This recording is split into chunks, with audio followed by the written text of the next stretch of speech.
How's it going, guys? It's Michael from iApplyTech.com. Today I have the review of the Speck CandyShell for the iPhone 5. The CandyShell retails for $35 on SpeckProducts.com, but you can also find it on Amazon.com as well as in stores like Best Buy and Target. The case also comes in this very nice packaging, and what it allows you to do is open it from the back, and then what you can do is actually try it on your iPhone inside the store. So if you're in Target or Walmart or something, all you gotta do is just open up the package and you can try the case on. If you do buy this case, all you get is the case as well as some Speck warranty information. You won't get any screen protectors or any extras like that. All you can do is get the case as well as some literature. Now the CandyShell is also made out of some very nice material, and that's why it is actually one of my favorite cases. Inside the actual case, we get this nice rubbery feel which will help you protect your iPhone from any drops or anything like that, and on the outside of the case we get some plastic feeling so you don't have to feel the rubber on your phone. It's easier to hold, and overall it's just a very good case for drops and pretty much just everyday use. Installing the iPhone into the case is fairly simple. It's not the easiest to install in the world, but it's also not the hardest.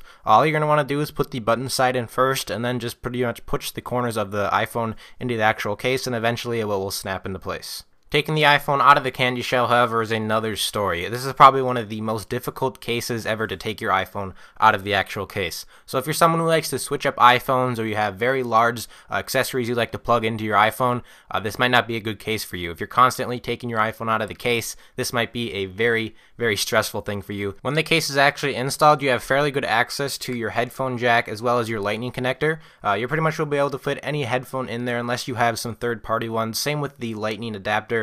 Your microphone and speaker are both accessible. I never had any problems with people not being able to hear me, and the speaker also doesn't kind of muffle or anything like that. And of course the home button is fully accessible. Moving to the left side of the case, you can see the mute switch as well as the volume up and down buttons. The volume up and down buttons are very easy to press. I had no interference or anything, as well as the mute button, very easy to get your finger inside there and very easy to mute and unmute the phone. At the top of the iPhone, you can see a button for the lock and unlock on the actual iPhone. This is also very easy to click, no interference or anything. The FaceTime camera and the earpiece is also fully accessible, and I had no problems at all. On the back of the case, you can see a very large cutout for the camera and the flash. I had no problems taking pictures, using or not using a flash. All the pictures turned out great in high resolution. Now this case also has one of my favorite features about a case, and that is a lip on the front of the actual case, also known as a lay on the table design. What this allows you to do is lay the case or the phone face front with the screen on the table or on something, and the screen won't scratch. Back of the case, it's actually made out of this glossy plastic material,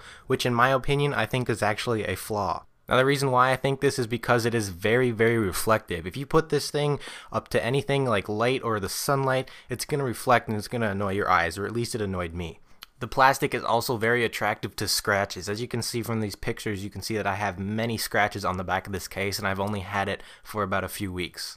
Now luckily, Speck also makes a satin version of this case, which is basically the same thing, but instead of a glossy back, it has a satin finish on the back.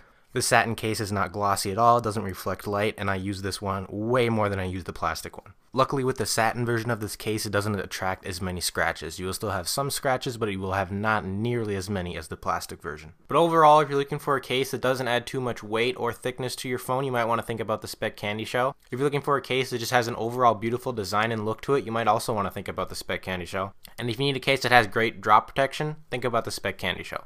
If you guys do want to buy this case, I will leave a link in the description below of where you can buy it. If you do decide to buy the case though, please use the link in the description because it helps me out a lot. The Speck CandyShell is one of my favorite cases, possibly even my favorite case for the iPhone. But otherwise, that's it, guys. Thanks again for watching my video. If you're new to the channel, please don't forget to subscribe. I'll have more iPhone 5 case reviews coming soon. You can follow me on Twitter. I am at iApplyTech, and I also have a link to my Google Plus down in the description. Otherwise, that's it. I'll see you guys in my next video.